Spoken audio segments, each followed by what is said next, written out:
Good morning, students. So this is my new class. In my last class we have seen the unification of Germany, right?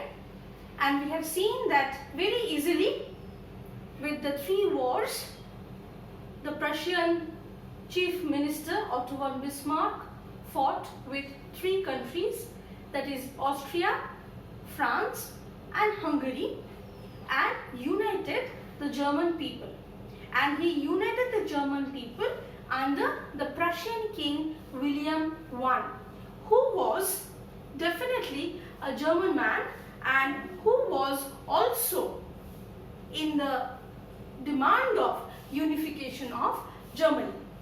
Okay, as you all are watching my video and my class in online and e-portal, I have received a request from one of my dear students that to discuss about the syllabus of your class for this period.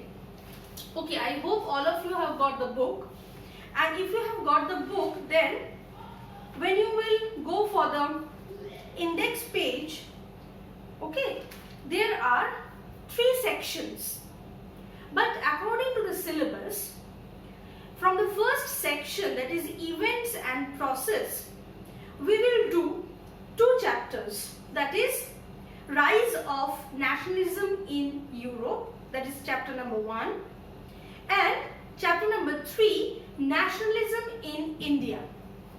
So nationalism in India is a compulsory chapter which we have to do, okay, and we will do the rise of nationalism in Europe. So 2. Then from section 2, livelihood, economies and societies, there are 3 chapters, but we have to do only 1, okay, only 1 we have to do, and we will do there the age of industrialization, that is chapter 5, right? And in the section 3, where it is said everyday life, culture and politics, there are 2 chapters, and from that, one is not there in your syllabus and other one is there. So that is compulsory, and that is print culture and the modern world. That means that is chapter number 7. So we have to do that. Okay? Fine. Now we will talk about the unification of Italy as today's topic. So the unification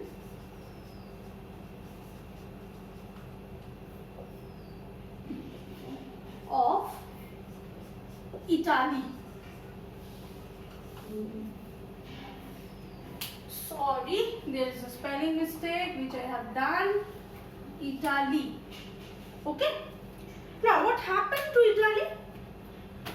In Italy, the Italian states, if you want to locate Italy in the map of Europe, then you can see that there is a landmass like this one.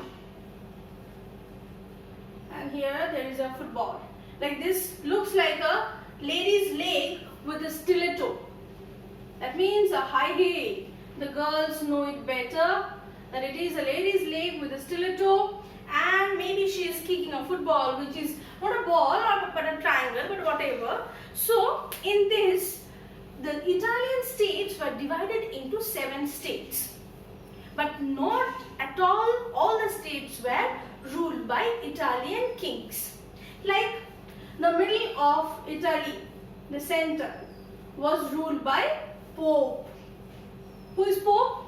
You all know Pope is the head of the Christian religion. He is the guru. He is the leader of the Christian religion.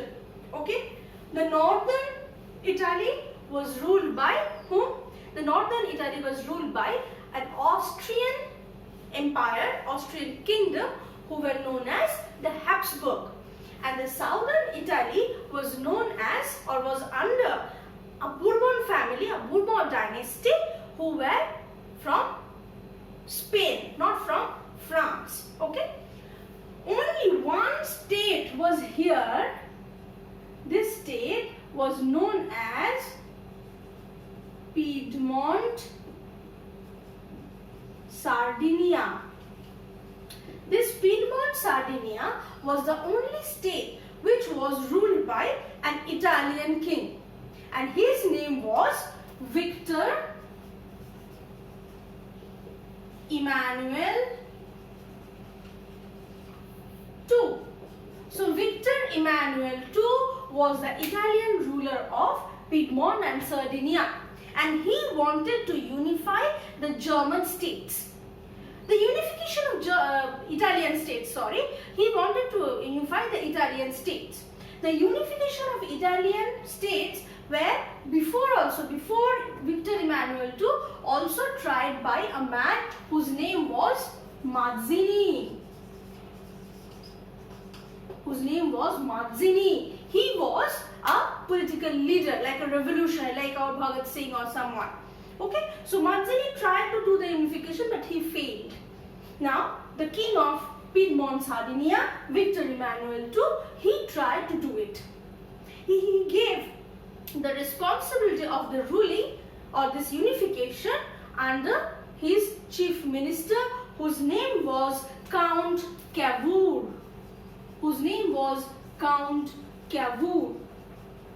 He was a very, very shrewd politician. What he did? He went and had a political meeting with France and said that I am going to have a war with the Austrian Habsburg, who are capturing the northern Italy, and you will not poke your nose there. Okay? And France said, okay, no problem, you do whatever you want. And that's why Cavour went and fought with the Austrian Habsburg people and won the northern Italy. Now, what will be the case of the southern Italy? In the southern Italy, most of the people were peasants, farmers. So they wanted a leader, a local revolutionary leader who can lead the peasants. And Cavour found a man whose name was Garibaldi. So this man helped Cavour to win the southern Italy along with Sicily. Sicily is this part. Sicily is this island. Okay. So he helped Cavour to achieve this. And finally, in the year 1861, Victor Emmanuel II was regarded as the ruler of unified Italy. So very easy. There are only 2-3 points. Number 1, Italy was divided into 7 states. Number 2, Italy's only one state, Piedmont and Sardinia, was ruled by Victor Emmanuel II, who wanted to unify Italian states. So he gave the responsibility to Cavour. Cavour fought a war with Austrian Habsburg Empire and secured the northern Italy. For southern Italy, Cavour took help from Garibaldi and secured the southern Italy. And 6th point, in 1861, Victor Emmanuel II became the ruler of Italy. I hope there is no problem understanding this class. In my next class, I will talk about the strange case of Britain. And as soon as we complete the classes, the chapters, understanding, along with your question answers which I receive, we will go for question answers. Okay? Thank you.